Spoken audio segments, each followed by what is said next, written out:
Hey, universe. Well, the 3rd must be my lucky day. This being the 3rd of January in the year of Blue Dream. And because I have 3 hours, 3 minutes, and 33 seconds of recording time. I won't be using all of that. That's why you're lucky. But something tells me I should go play some cribbage. If the threes are flowing like that, I'll be unbeatable. Good morning, universe. It is, what time is it now? It's now 10:59 a.m. So here just before the 11 o'clock hour, I sit in my bedroom with the door open and the heater off because sometimes we gotta let the dog get a little bit of what she likes, and she definitely does not like being trapped in the bedroom with the heat on, even though that's what the cat likes. So sometimes we open the door even when it's only, what temperature is it, 17 degrees out there? It is fucking cold outside that bedroom door. So perhaps what you're really experiencing right now is my angst toward my dog, because she's been creeping ever closer into a crack in the doorway, and now the door is halfway open and she's fully in the door jamb. So to move her now will be a process of getting her up. And she knows this, but she must be hot, because why else would she be letting all that cool air float over her? However, my legs are starting to get cold. The cat is now hibernating inside the pillows. Oh, I know. Can you imagine? These are the dilemmas of my day. That's how chill, tranquil, and centered I am. Stress-free, basically. Should I shut my bedroom door? Or should I let the dog have her whimsical pleasure of cool air floating over her hot coat? These are my whims. These are my decisions. These are what goes on. And this is what I'm going to talk to you about today. Oh, no, of course not. Shit, no. We're going to go look back at podcast 1 and 2 from the very beginning. This is a reflective podcast on where was I a year ago and where am I now. There will be moments of this going forward in all podcasts, at least on ones that are published on days where I have had podcasts from 20, or what we call last year. What would last year be? Last year should be the year of the hybrid. And by hybrid, I mean the tumbleweed. There's one thing that they do here in Colorado, and I'm sure they do it all over the country, don't get me wrong, but is they'll grab bundles of shake or whatever that they'll tumble into keef and create concentrates. But the concentrates end up with names like, do I have one of these around? Probably not, because I try to go strain specific. But they end up with names like lemon bubble butter gum. And, you know, you never know what you're getting when you get these sort of, well, this was all the crap we had on the floor, so we threw it into the tumbler, and this is what we've got. I'm sure a lot of the strain-specific weeds that I think I'm smoking are probably that shit anyway. So I'm not trying to pretend this is some pure industry of collective assigned traits and characteristics for the weed. No. That's why anymore I just buy the ones that look the best. And that's been working out. The creative side of weed is all I'm really after. And I'm after the not stony, let's go order 10 pizzas side. But if that happens, I can control it mostly now. So I wasn't getting on to talk about weed. Although, did I talk? No, I don't even really. Okay, let's start with what is readily apparent if you go listening to those old recordings. Old, they're a year old. My first recordings were tough. Very, I wasn't ready for the exposure, more than anything. I wasn't ready to admit I'd been in jail for 27 days for sure. I wasn't ready to talk about mystical influence. I wasn't ready to talk about Lily. I know that. I wasn't comfortable with myself, even though I had come to love myself, even though I'd come to understand myself, even though I'd come to really appreciate what was going on and where I was going next. I know I'm still uncomfortable with broadcasting that to the universe. Comfortable I may be inside a bedroom that has a space heater, a dog, a cat, and all right, she took off. We're shutting that motherfucking door. See if it. Yeah. Heat, right, kitty? Whoo. Oh, let's get that here, right here. Come here, kitty, give me some body warm. And it's throughout the language I'm choosing, the sentence structure I'm using, the discomfort I have with the narrative pieces in general. I can hear hesitancy, I can hear insecurity, I can hear myself knowing that I'm talking to my father, is what I can really hear.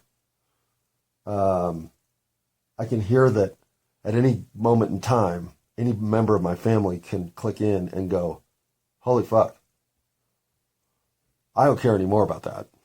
I mean, after 140 hours of conversation with myself, yeah, there's plenty of material on which they can decide they need to abandon ship. But the entire scale of the narrative, I think, exposes fairly all of my trials, tribulations, insecurities, securities, overestimations, the failure to execute, failure to launch, the need to launch again and again and again. I'm not going for a picture that is drawn precisely in ink format. I'm a collage of goofy glue running through pictures that don't make sense, that are connected to this, but why? And when you get it all done, you wrap it around a paper mache model of a stegosaurus and you think, I guess that's art. I mean, that's what my human life has felt like. This one. And I can tell that I don't want to talk about woo-woo concepts. Again, I think the perfect way of putting this, and I should have thought of this earlier, is it sounds like I'm talking to my dad. So, yeah. And the second one's worse. And what's funny is the second one should have been the first one. And I'll get into why here in a second, because I took a full page of notes on each episode. So we're gonna break these motherfuckers down. As a matter of fact, you should go do 5 bong hits. I shouldn't, because I've done enough just listening to these episodes.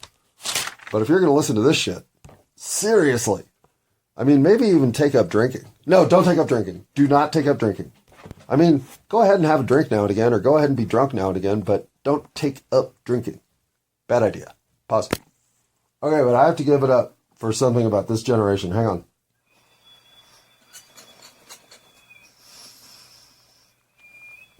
And that is, wow, all right. I know a few 20-somethings through work, and they, oh boy, excuse me, hang on.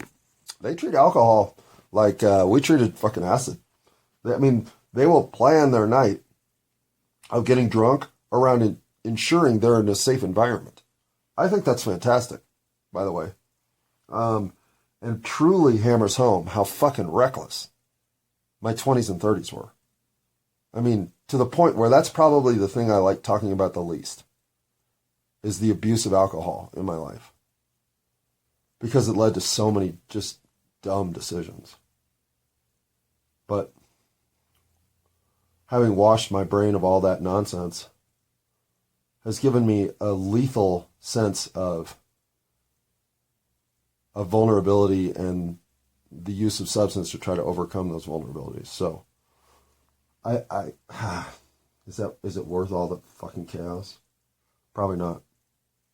The chaos is real. Alcohol welcomes chaos into your life. In fact, it demands it.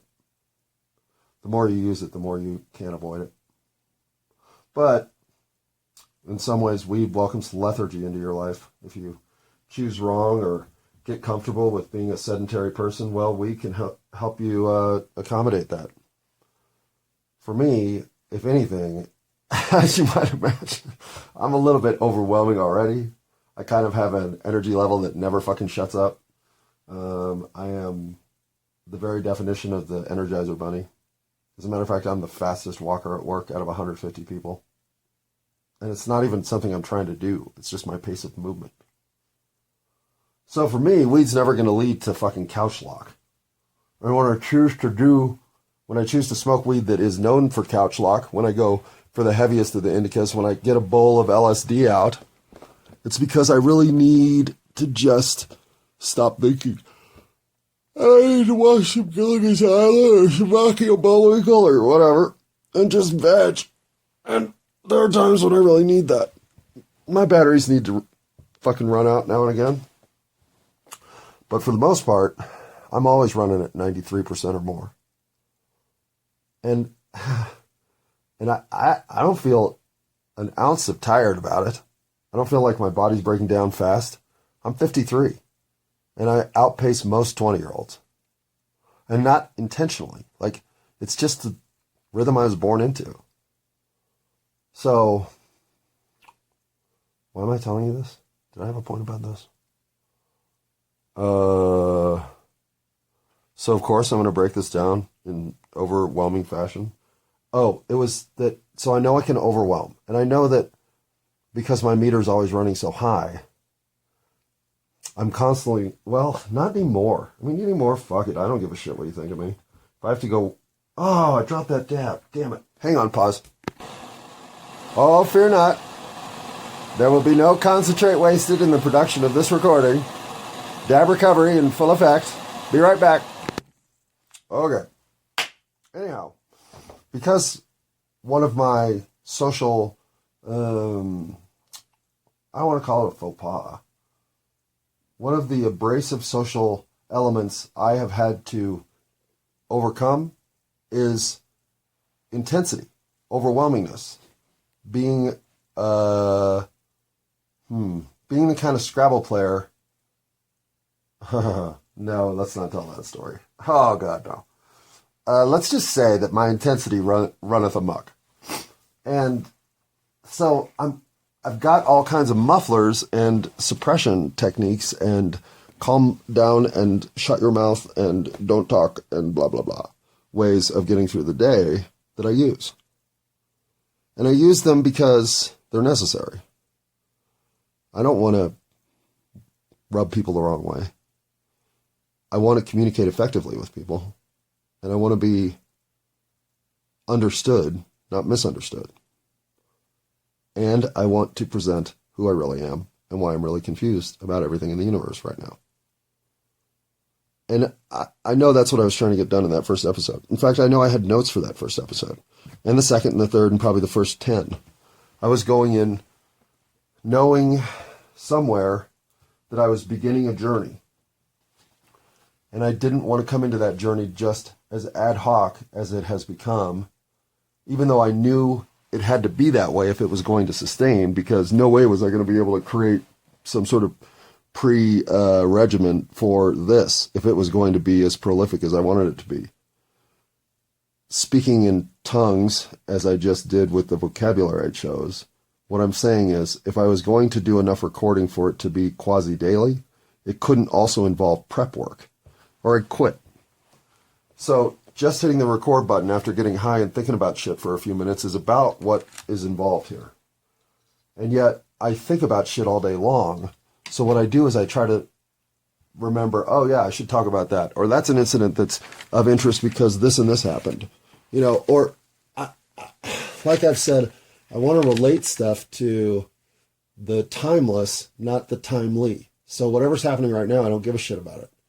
But whatever's happening in instances of activity that are symbolic of trends across time, well, those get my interest. And so that's what I want to talk about. And I think that's what I really knew I was going into the first episode, trying to speak at that level, as if I can. What I've come to realize since then is good narrative is full of thematic value. And so finding structured storylines, whether they happen at work or in line at the store or crossing the street, it doesn't matter. Remembering what's of value that I would want to share with somebody interesting is kind of what I chatter about. And yet in that first one, I think I wanted to sound like a professor of spiritual enlightenment, or I don't know what. Something other than just me. And I know what I jumped into this. Well, I didn't jump in. I came finally to this creative outlet full of hesitancy about being received as the real me. And the response back was always, well, don't worry about it. You're going to have a full year of anonymity where you can say anything that you need to correct yourself, which has been true. Blah, blah, blah, blah, blah. Blah, blah, blah, blah. Right, Kitty? So that's good. And I feel like, here's the thing. If you'll listen to the first 5 seasons, if you'll listen to 265 episodes of me, first of all, don't. But if you will, I would say you get to know me pretty goddamn well. That's where I would say it's totally fair for you to tell me something about myself that maybe even I don't realize, because I have exposed myself in every other way except maybe exposing myself on those recordings. There is very little width of John that hasn't been tapped on that sequence of daily diatribes. Well, it wasn't daily, but diatribes it was. So, but again, that's the reason that I'm looking back one last time. I want to go back and make sure that that I'm clear, because I'm past the shell of things that give the first episode. I'll give you, here are 4 grades I gave it. Comic bookiness, I gave it an A-. I think there's a lot of making myself the hero in that fucking journey. And I don't say that's a good grade. Like, comic bookiness should probably be a D if it's a good episode, but it's an A- in that one. Wisdom is a B+. There are nuggets of wisdom in this. As a matter of fact, this one I think, well, the second one has wisdom too. But I've been thinking about these for a long time. So I think I probably had some polish in here that I don't even hear now that I had ready to go. But for pomposity, I gave it a C. There's too much of that in there for sure.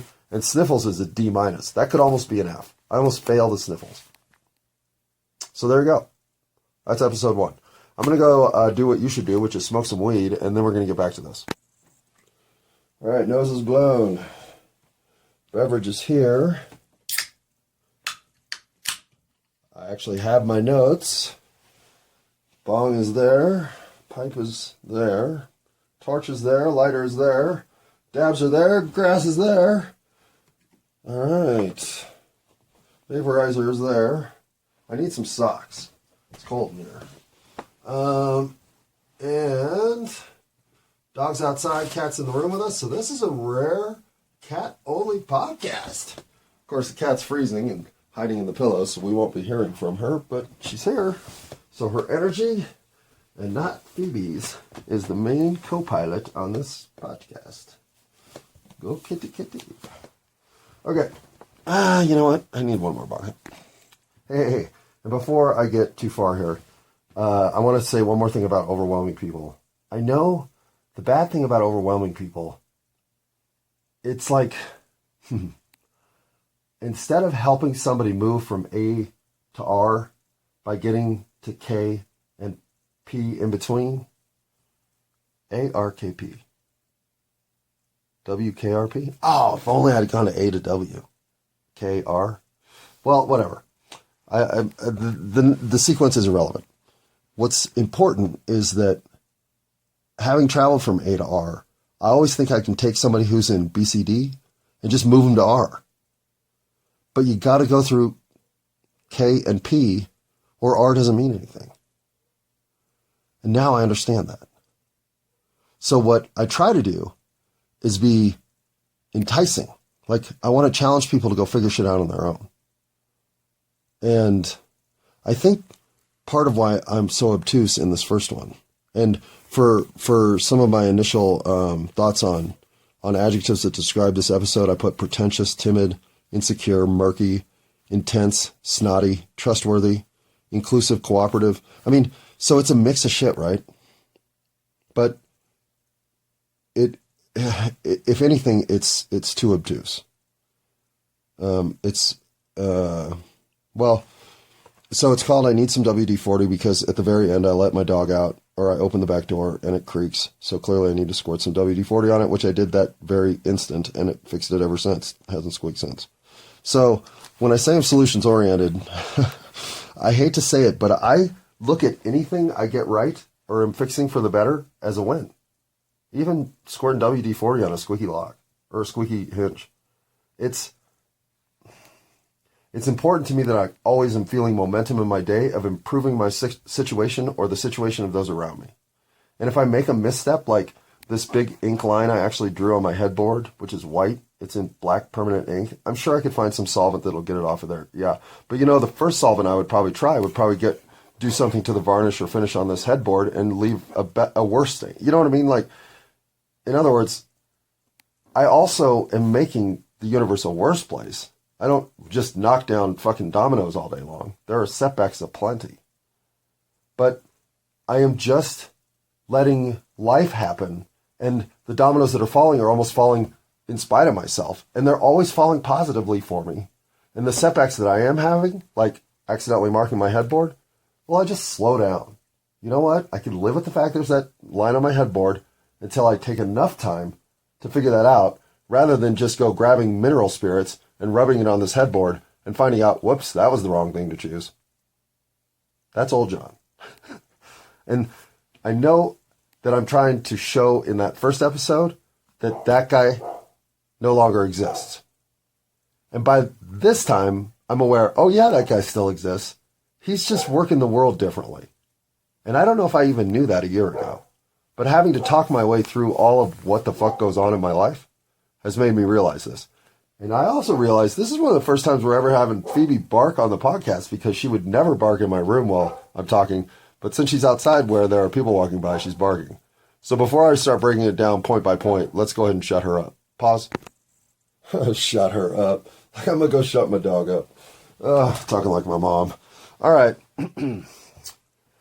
Do we always care what others think of us? I open with some yakety yak, but this is probably my first point that I now am not sure, because, boy, I don't know. I guess a little bit of me still cares what other people think of me. Enough. But I've revealed to the universe everything I can think of that's kind of shitty, and I don't know if I care anymore. I really don't. Do I care I care what my family thinks of me. That's for sure. But can I even lose that? Yeah, I could. But I can't necessarily stand by that statement. That I say there's always a little bit of us that cares what other people think of us. I don't know if that's true. In fact, I don't know that isn't what you should be aspiring to as the ultimate transcension into a higher consciousness, is to release all of it. But I know this. My little Dennis the Menace subpoint diatribe is nowhere near as clever and important as I thought it was.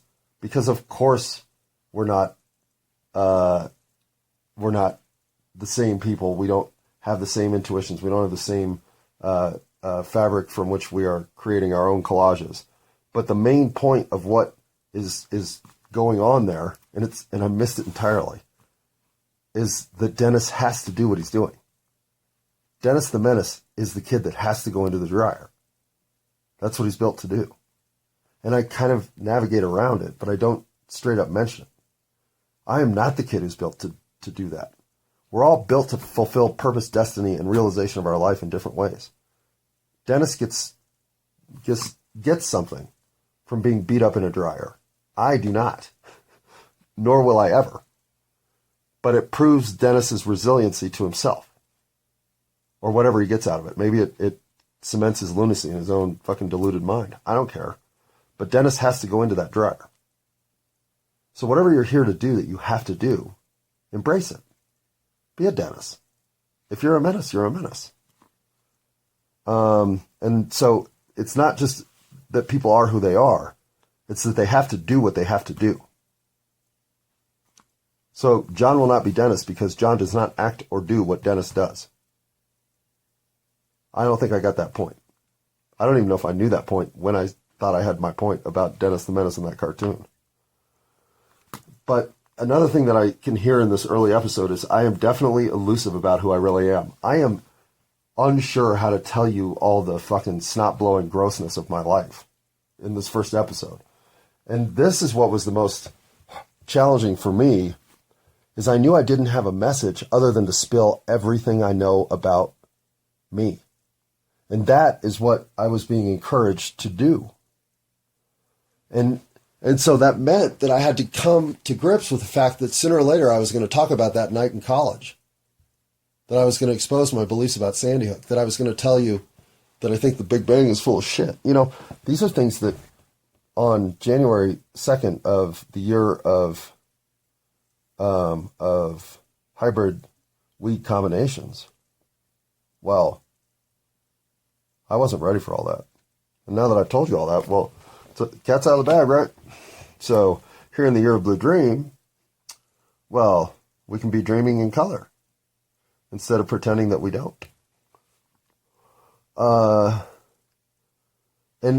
okay, here is where I get really insecure. I hear myself trying to assign myself a role. I'm trying to label myself. I give myself the labels like Machiavellian and shit like that. What? That's the one part of it, if I could edit out, I would.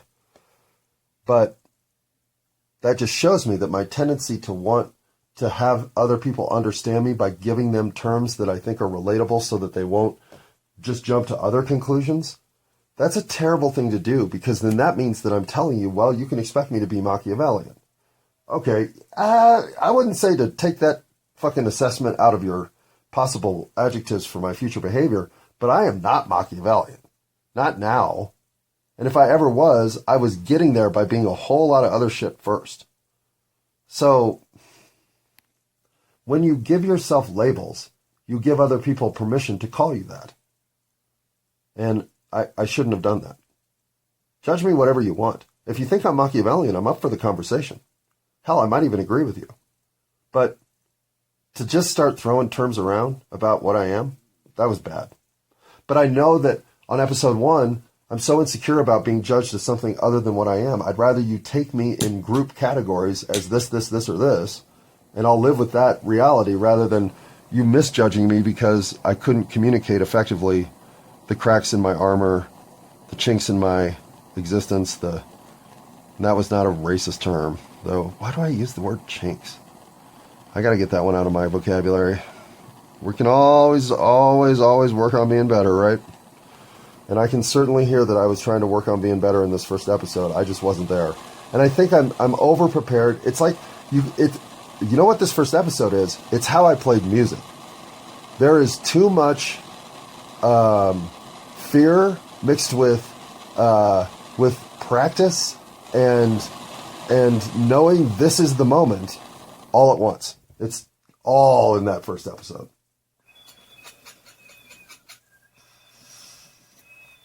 Basically, I'm just not comfortable. I'm not comfortable that I have to be myself, and that means no holds barred. Because I'll talk about anything. There's no inhibitions. That's the only way this works. And it's unedited, except for the pause button. I try not to do anything offensive in your face. You know, I can't always help it. Sometimes I do. But, so assigning myself labels is a bad part of that first episode. There's also a lot of hyperbole. And it's hyperbole toward some of my worst. Like, there's no way I would have even told you in episode 1 that I'd been in jail, let alone for how many days and for what. But I know that I'm eventually going to tell all that. I just have to get comfortable enough with enough story framework that becomes topical enough for me to discuss and not feel, again, overexposed. So, when I am speaking about some of my darker elements, I speak of them as if I'm writing out a comic book character. That's where the comic bookiness of this goes to an A-. I know myself, I'll quit if I'm not into it. Okay, it's easy to talk myself out of challenges. And I've admitted to this. This is one of my worst traits. Is something gets hard, and I start thinking, do I really want to fucking put the time in? As if I'd rather just always do things that I'm good at. instead of developing something I'm not very good at into something I am good at. So I think what I need to do in the year of Blue Dream, and what's good about this is I have a friend who kind of has a similar New Year's resolution, and I won't call it a New Year's resolution, especially because I'm pretty sure this resolution has been there many times for her before, and she's failed on it. So let's just say one of those things where you're like, maybe this will be the year that I pick up the guitar. Well, I'll even give myself two options here. This is the year I either do pick up the guitar and train myself to play something that I can play on the piano from front to back, or, and that wouldn't be bad because I could just learn to play the fucking melody note, but, and I mean, I could learn to handpick that. I could do that by ear. But if not, then I would like to get back to playing enough piano that I can play Charlie Brown, that Mozart piece, and the Moonlight Sonata. It's one or the other. Because those are hard for me. Music's harder for me. But I'm always appreciative of what it brings to my life. Not allowing myself the time to work through that challenge sounds limited. So, and I'm going to start looking, and I picked up the book 1984, so I'm already reading. And I'm going to read either Where the Red Fern Grows or To Kill a Mockingbird next. I'm going to reread some of my old favorite books, of course, because how else am I going to get back into reading except to read some of my favorite stories? So these are the ways that I'm trying to enhance my life initially. And that's enough, by the way. If I pick up a third thing, a fourth thing, a fifth thing, I'll fail all of it. Because I'll think, well, yeah, I read, but I didn't play music, and I didn't cook a Thai food recipe, and I didn't plant a new vegetable garden. Okay? If I want to plant a vegetable garden next, fine. That's a February, March, April initiative. That's the next thing. But I'm not going to learn French and relearn calculus in between. No. I'm going to stick to stuff that I can get done. So if over the course of the year I get more musically inclined, I now know what my goals would be to do so. Those are reasonable. And I will plant a vegetable garden this year because I've already solicited help. I've got a team together to make that happen, because the 2 or 3 years I've tried to do it individually, I've gotten nowhere. So without cooperative help, I'll probably get nowhere again this year. So that's how that's going to get done. I've already started 1984. I went and got the book and put it on my bedside table, if we're being honest. But that is starting the book. I had to get something in my presence so that I'll start reading. And then add that to music. And those are 2 good goals to have right now. That's it. Keep the recordings going. Maintain what I'm trying to do with outreach. This is plenty of initiative for me. Any more than this, and I'll be thinking I'm not getting enough done, when I've already got 4 or 5 different frontiers on which I'm doing shit. That's plenty. For me, that's probably too much already. But I can handle a little pressure right now because, hey, it's the new year, so we're all in that. Well, yeah, of course, I've already lost 3 pounds. I mean, this is the 3rd of January, so this shit's working out. I figure by March I'll weigh 18 pounds. Okay, yeah, there are those people in the world. But you can't deny when some momentum is in your sales that's probably a good time to throw some shit into your fucking I gotta get done pile and get it done. So ride the wave I will. All right, back to what I was seeing in that episode. Yeah, talking myself out of challenges. Let's not do that in the year of the Blue Dream. Let's face up to challenges. And let's not overwhelm ourselves by facing up to all challenges all at once. Let's pace ourselves with challenging material that allows us to grow more in advanced ways than just the simple ways that I'm good at. Having conversations with myself is not challenging. Having conversations with other people, that's not really challenging, but it's a different kind of challenge and one that brings a lot to my experience in this capacity. So expect more of that. More Brisa more often? Please, yes. And I also know myself that I'll quit if I'm not into stuff. And so I need to pick my challenges to a point where I really have an intense recognition of the challenges, rewards that are there to be had. Music is one that's a no-brainer. So is reading. This isn't a challenge to get something back in my life that I love. I mean, come on. How is that a challenge? But I know myself. If I'm not into it, I'll quit. I can't challenge myself to take up oil painting. I don't know if I love it. I know my parents love it and they're great at it. So it really is tempting to think that's something I should be doing. But is it? Not in this phase. I also talk a lot about seeing the looping back of karma, seeing the swirly whirlies out there, the whirly swirlies, whichever one is the real one. And what I'm hearing is trying to reconcile my life with my beliefs. I'm still not totally there. I don't know if any of us ever get there. But I'm not there at all. And I can hear it a lot in episode 1. And I try to sort of sum all that up in the conclusive, the universe gave me a break cliche. I don't know if it did. I mean, I banged my head into the wall, as I say in this one, till it was bloody. And I still occasionally find myself all bloodied up by my own actions. In other words, duh about my own life happens a lot. But the universe gave me a break in connecting me to visions of a better self through my dream states. And then convincing me that not enabling that better self was letting the world down. So that's the break that was always there. And I do feel that now. I don't want to let the world down. Why wouldn't I want to be my best self here? I have it in me. All the messaging that's convincing me that I'm not worthy of it is bullshit. And that you're not worthy of it is bigger bullshit. I don't know if I was clear enough with that in that opening episode. Conscious of the gaps. Yeah, this is where I start to talk about when you lose the belief that you are part of a bigger picture or that the world is dependent on you being the best version of yourself, well then where do you draw lines? What won't you do? Who won't you screw over? Because frankly, they deserve it in their own way. I mean, when I say I'm Machiavellian, I'm not saying I don't have the ability to dismiss your humanity. I've done it to people, to myself, to my family. But I've been conditioned to think that those options are even options, rather than living in a world where that's not even allowed, because it doesn't exist.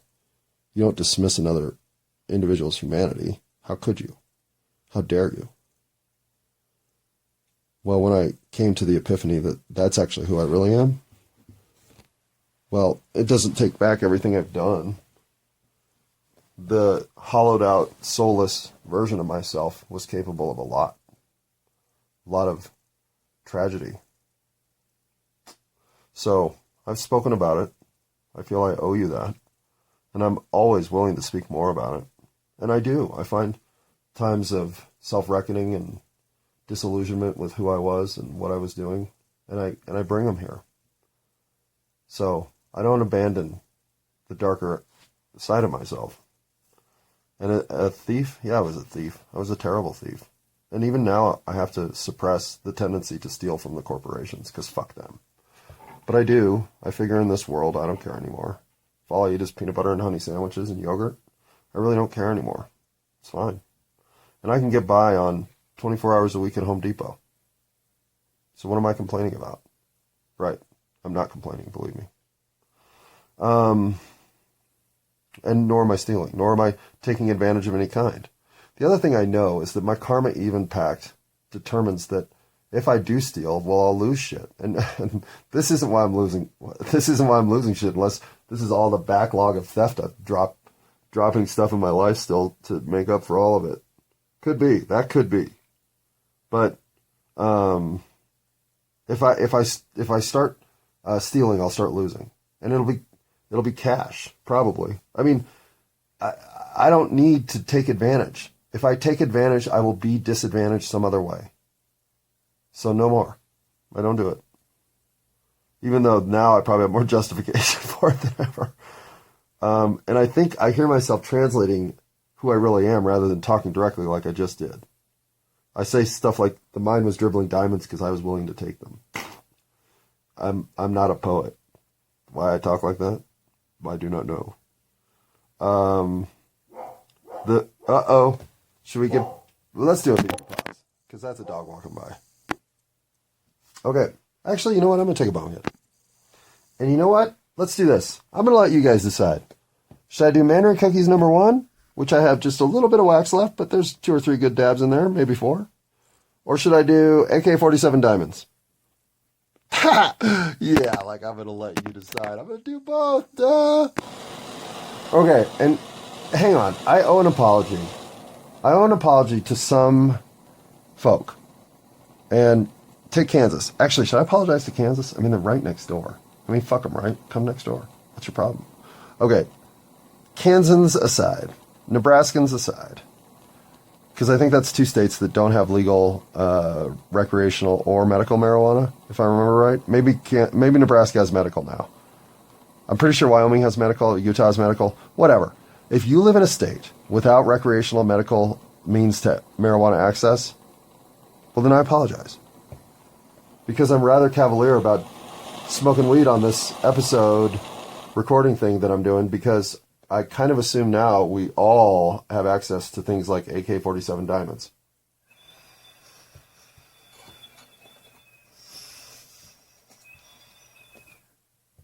Oh my God. We all should, that's for sure. Pause. Okay. Those are so glorious. I'm going to save that Mandarin Cookies number 1, that butter, for my next break. So, yeah, the obliteration of the innocence. Hang on. I think I can talk through this. A little sip of the sweet watermelon sandia soda wouldn't hurt.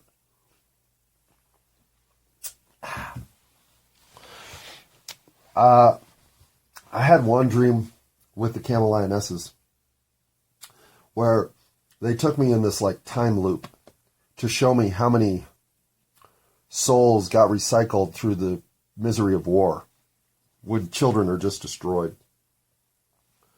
And it leaves the stain of like gray dust particle all over the next round of time cycles, because their contributions disappear.